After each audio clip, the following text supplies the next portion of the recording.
Well,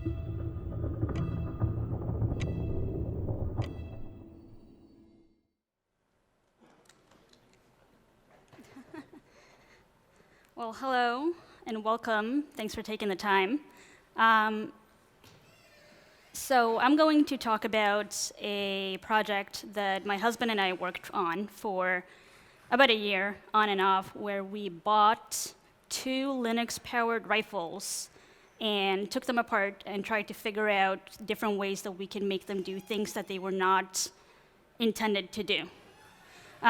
This is the hopefully 28-minute version of a 45-minute presentation that we gave at Black Hat and DEF CON in August, and so hopefully there's going to be a couple of minutes for questions at the end. Just a note for whoever controls the screen, the timer is still off. I believe I have more than 14 minutes left. Anyways, this sort of number one question that usually pops up when I tell people that I hacked a rifle is why? And the very sort of obvious standard question is, duh. Because I can, right? That's why we do a lot of the things that we do. It's because we can, because we're curious. We want to see what we can do. We want to see what we can actually make happen. So that's that. Now, the rifle that we bought is a TrackingPoint TP750. TrackingPoint is the company, that's sort of their brand. TP750 is just the type of firearm that we bought. It's a standard Remington bolt-action rifle that has a custom TrackingPoint scope on top. You can probably see it in. So the rifle is just like a standard rifle. The scope is the sort of TrackingPoint custom thing that they put on top. And then you got the sort of the trigger link. You see the red button right next to the trigger is also this sort of integrated into the scope, sort of TrackingPoint branded thing. TrackingPoint also started making their own rifles with their own scopes, but that's sort of one of the early models. The hardware platform that runs on the scope is called Cascade. On some of their fancier weapons that we're not allowed to own in Washington, D.C., they run a different sort of software platform. But as far as we can tell, the vulnerabilities that we found are still present in the second platform as well. It runs a modified version of Angstrom Linux. So if anyone's played with a BeagleBone or BeagleBone Black, it's going to be mostly the same type of hardware, the same software on that platform. Got some RAM, got a CPU, got some flash storage for the kernels, got a 4 gig flash storage for the file system. What it does when you either tag your target, and I'll explain the differences in a second, but when you tag your target and also when you take a shot, the scope will actually record it and save the video on the scope. So TrackingPoint's sort of main selling point is what they call tag, track, and exact. So that means that when you're looking inside the scope, and we're starting up on the left, you can then tag your target by pushing on that red button next to the trigger. And that tag will then actually track your target as your target moves. And when you're then pulling the trigger at that point is going to be locked. And so it's only until you manage to line up the rifle in such a way that you will hit your target that the trigger will release and you actually fire the bullet. So it's sort of like sniping for dummies.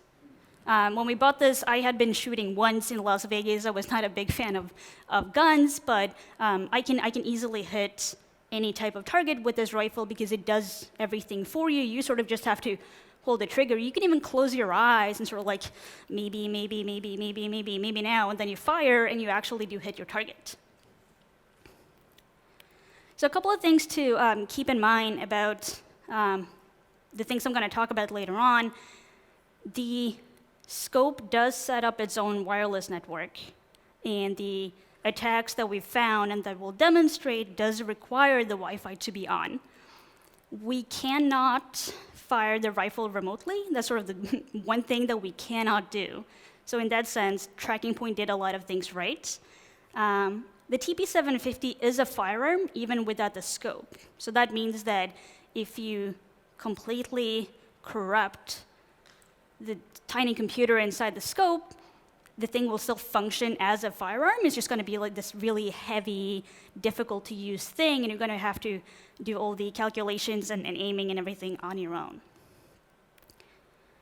So I decided to split the presentation in 3 parts. So we got sort of round 1, where we looked at mostly just taking it out of the box, looking at the buttons, the functionality that we have. Round 2 was when we sort of started taking it a bit apart. Round 3 is when we got really physical and decided to just almost destroy it. So for round 1, this is sort of what the scope looks like when you just take the rifle out of the box. It has a couple of buttons for focus and zoom and wind. It has a microphone, so that when you are lining up to take your shot, you can actually record your own videos and sort of narrate it at the same time. In terms of like functionality you want to see on a computerized weapon, this is sort of what you get. And so what do you do when you have a firearm that has a wireless network on it? Well, you start with a port scan. And we didn't find a whole lot. There's port 80, so there's like a web server running of some kind, and there's a RTSP streaming service that's also running. And that was it. That was sort of, that is all you get if you port scan the rifle. In addition to sort of that scope, TrackingPoint developed 2 mobile apps. One is called Shot View, which just lets you see on your phone or tablet or computer what the shooter is seeing inside the scope. You can't control anything, you can just actually view it as just standard stream. The more interesting app is the TrackingPoint app. Now, anyone who connects to the rifle's wireless network, and they all have a very standard, easy-to-guess password. So anyone who connects can then pull up this app, and you can change a couple of different things. You can download all the videos that are on the scope. You can set the temperature. You can change the wind. You can change the type of ammo. But the options that you get, so I think for temperature, you got 4 different options to choose from. For the type of ammo, you got 2. So there's not a lot of interesting things that you can do. I mean, anyone can actually use the app and connect to the rifle and change some stuff, but it's not going to have the type of effect that you'd like to see if you're trying to hack into the rifle. So after that, we decided to try and figure out what else we could do. We had the app. We did the port scan. Where do you go next? Well, we found that the scope talks just HTTP only between the apps and the scope itself. We initially thought that might be a bit of an issue, but it turned out not to be too critical. We found that it uses HTTP only to pull software updates from the TrackingPoint website. But then it turns out that the updates have been encrypted and signed with GPG, and they can only be decrypted with a passphrase that is only on the scope. It's the same passphrase on every single firearm that they've pushed out, but if you don't know it, you can't decrypt the software update. So looking at the mobile apps and taking sort of a closer look, we ended up with sort of this public API. These are the different options that you have access to. And again, they're not terribly exciting. I mean, you can set the wind, but you only have, 3 or 4 different options to choose from. You're not going to be able to do a lot of crazy stuff with it. You can set a passcode. That means that the owner cannot unlock the tag and track mode, but that's pretty easy to bypass as well. So all in all, I mean, we got to this point, and this is like a couple of months in after like having bought the rifle, spent a lot of money, started to work on it, and we're like, it looks like they actually did a really good job. We haven't really found a lot of exciting stuff. So when you reach this point in any project, especially if you're trying something new, you end up sort of trying just all the things, right? We ended up pushing a lot of different buttons. Maybe if we push the wind into focus at the same time, maybe we'll unlock some secret mode. And we tried a lot of stupid things, and nothing really worked. So we sort of ended up just concluding round 1 at this point. And sort of to summarize what we were left with after this round is that the SSID, the name of the Wi-Fi, is the serial number of the firearm, and you cannot change it. The password you need to get on the Wi-Fi is a standard default, easy to guess password, and you cannot change it. Any RTSP client can stream the scope, but that's sort of a bit of a given. If you can get on the Wi-Fi, then you can use the app. The API is unauthenticated, but it does validate input. So like I said, if you try to set win, you'll only have a couple of different options. There's a 4-digit PIN for advanced mode, and advanced mode is sort of the tag and track thing. But you can brute force it. It's only 4 digits, so that's pretty easy. Set factory defaults is probably one of the more exciting things that we found, which just resets the lock. So an owner can take the rifle, set a 4-digit PIN for advanced mode, which means that it will function as a standard firearm, but it will not be the sort of sniping for dummies. And the updates are GPG encrypted and signed. Sorry. Which didn't really get us much further either. So we decided to go to round 2 and figured we would make things a bit more exciting. So we decided to open up the scope and start tearing it apart.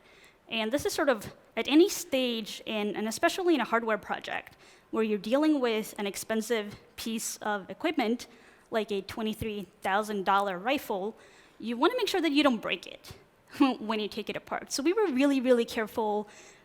We made sure that we kept all the different screws, and we knew which way they were going to go back in. But yeah, so that is what it looks like. You can see the white buttons up top, has a lot of cables.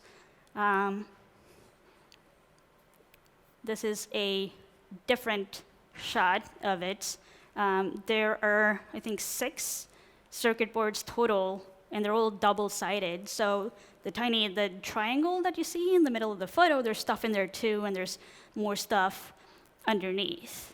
And so we were trying to figure out how can we use what's on the circuit board to actually connect and get to the file system. We wanted to be able to find a way to get onto the file system of it. Here's another close-up of it. And in the end, we found UART and figured that'd be a good way. I mean, in any other, when you see any other sort of Internet of Things talk, you see them, the presenters will go, and then we found UART, and we just hooked it all up, and then we had a console and root access. So at this point, we got really excited and figured we finally found a way in.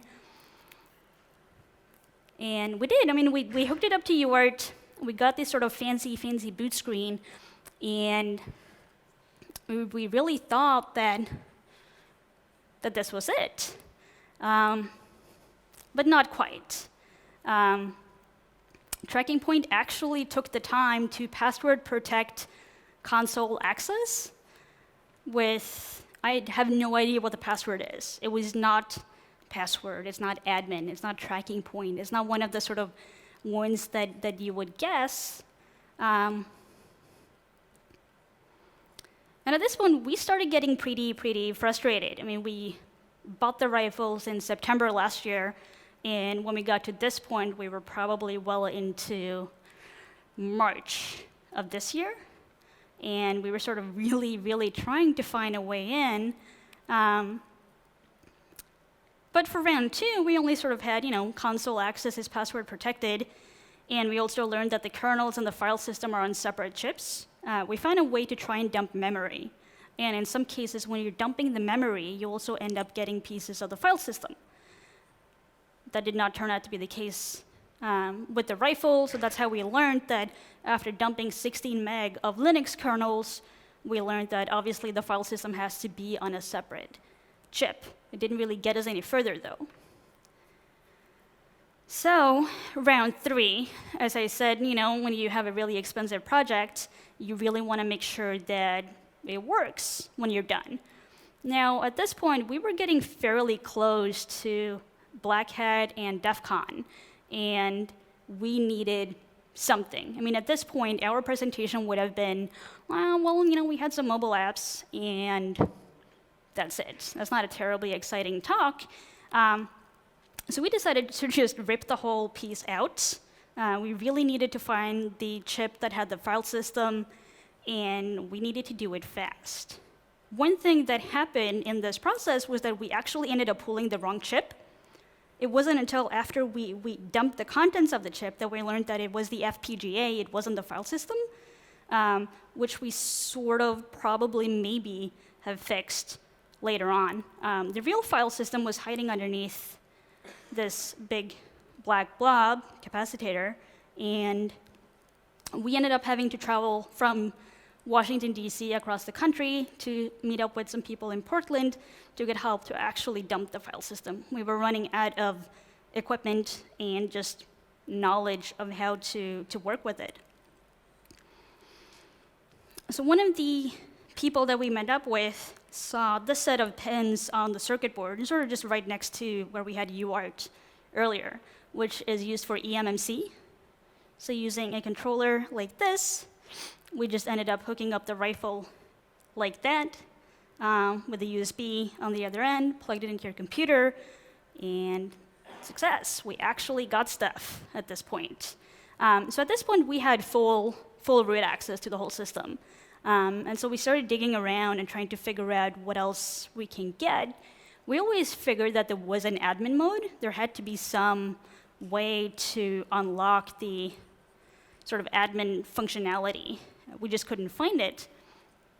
But this list is some of the functionality that we ended up uncovering. There are a couple of things that I've left out, mainly because it would give you all the access to do all the stuff that we ended up doing, and seeing how the US Army has bought 6 of these rifles, we figured it would be safer not to sort of piss too many people off, so we decided not to publish those.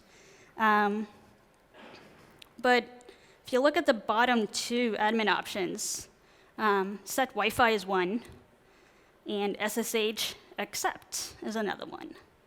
And that one seems pretty fancy. So we could just easily SSH in. Again, there was a username and a password required for that, and we didn't have the password. So we ended up just dumping the file system, and as I'll show later on, we found a way to create our own user as well. So, as I said, you got the mobile apps, and you can sort of interact with those and sort of set a couple of different options. If you instead communicate directly with the system backend, so that's one of the admin options, gives you the ability to communicate with the system backend. And it's just like a standard Linux socket, so there's no authentication required. Where the mobile apps will validate the input, so you can't set wind to be minus 9,000, the backend does not validate anything that you put into it. It allows you to make temporary changes to the system, and you can change a lot of different things, including the weight of the bullet. So you can set that the weight of the bullet, instead of the standard 125 grains, I think, you can set it to like minus 9,000, and the backend will just happily accept that. So I wanted to show, got 11 minutes left, I wanted to show a couple of videos, because they're sort of the more fun ones to actually watch. So this one just shows the normal operation of the rifle. And the screen in the top right, that's the video straight from the scope. So you'll see the tagging, and you'll see the firing, and then the bigger sort of part of the screen is just a GoPro that we placed down by the targets. Let's see if I can play it this way. Let's see.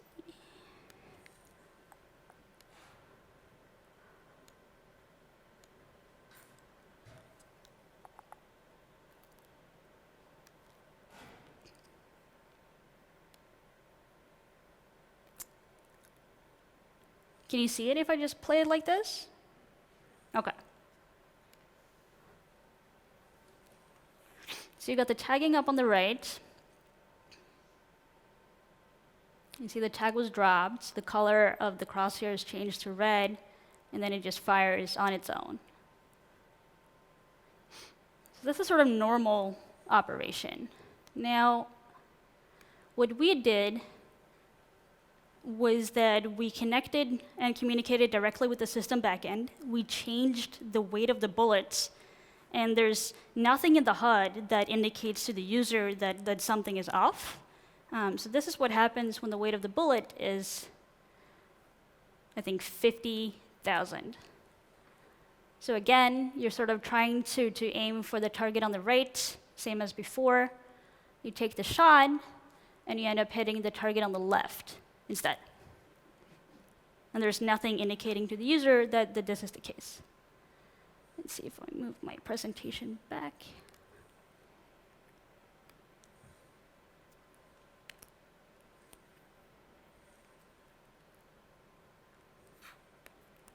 Let's see. Cool. Oh, okay. I never really play videos in my presentations. So after that, we sort of got what my husband calls the money shot. We figured out how to sort of make the shooter hit a different target. But we wanted to see what else that we could do. Communicating directly with the backend allowed us to make temporary changes, but we wanted to find a way to make permanent changes as well. So I mentioned that TrackingPoint has software updates that they have encrypted and signed using GPG. But each rifle has a GPG key as well, has a public-private key pair. They all have the same one. And the update script only checks to see that the software update was signed, not who signed it. So by using the public-private key pair that is on the rifle, we could sign and encrypt our own modified software updates and push them out to any TrackingPoint rifle. So any rifle out there made by TrackingPoint will happily accept the updates that we created, which again makes us, it sort of allows us to make permanent, persistent changes to the system and allows us to get root access as well. So the next video is going to show the process of just pushing a custom software update. Actually, I can do it this way. Custom software update to the rifle, and just a process, and just sort of shows what that does.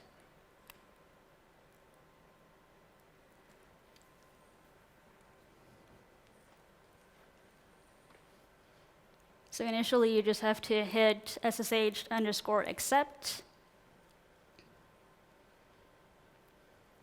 And then we just show that we try and connect with our user called hacker, and that it doesn't work because that user does not exist on the system.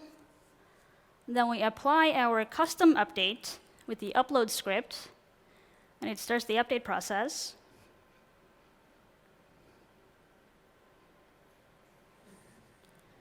And that's sort of us adding our own root user.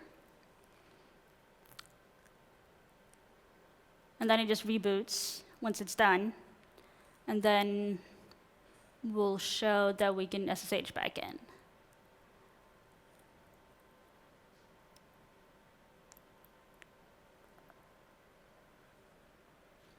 So again, this is any TrackingPoint firearm will happily take this update. The only requirement is that we need to be within Wi-Fi range to do it. But if you have this rifle and you see this update process, there's nothing you can really do. You can turn it off, but you risk sort of corrupting the whole system. And there we go. Got root access on the rifle. So at this point, the admin API is unauthenticated. The system backend is unauthenticated. The system backend does not validate the inputs.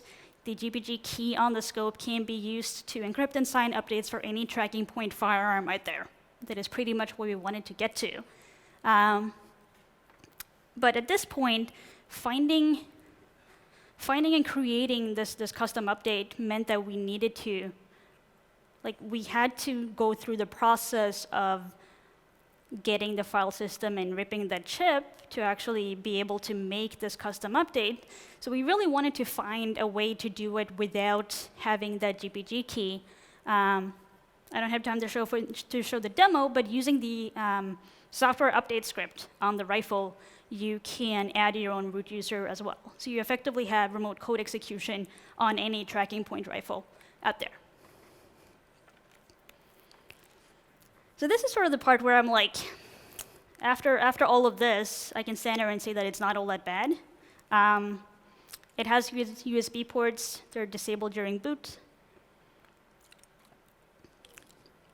It does require a key to get on the Wi-Fi, even though it's a default one and cannot be changed. The API validates some user inputs. If you use the mobile apps, it will validate the input that you try and throw at it. Console access is password protected. They did use GPG to encrypt and sign updates, even though the implementation wasn't successful. So sort of, will it get better? TrackingPoint in July, I think, July, August, updated their website to say, we are confident that sort of no one's going to try and hack your rifle.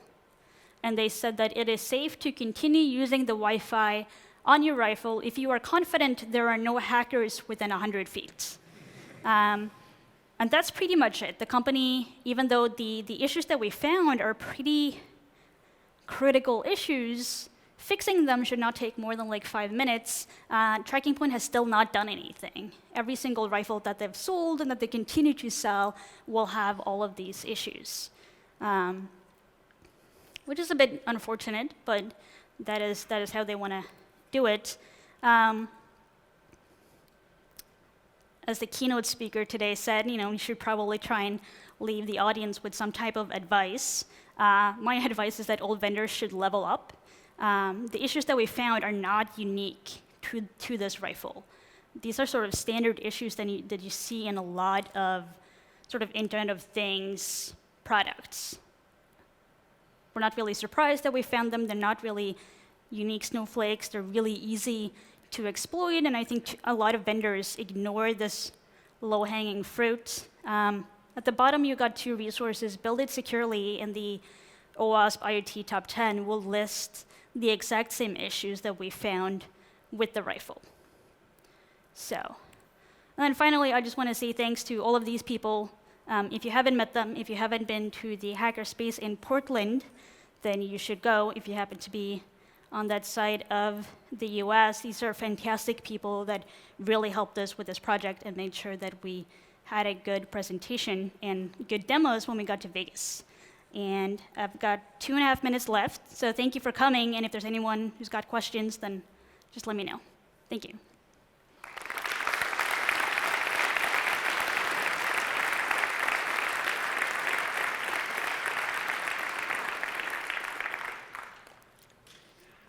Any questions? Yes. When you said you were working on this from September to July, Yeah. was that 2 people full-time, or is it a hobby project? Those are hobby projects. It was sort of on and off. We probably didn't start spending a ton of time until we had submitted to Black and DEF CON and realized that we needed more stuff. So, and then the last 10% of your project is also the one that takes the most time. So, but yeah, it was on and off. Any other questions? Yes.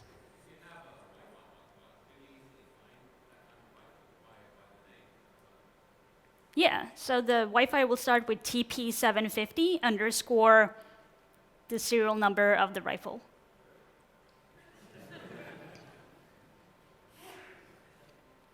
Any other questions?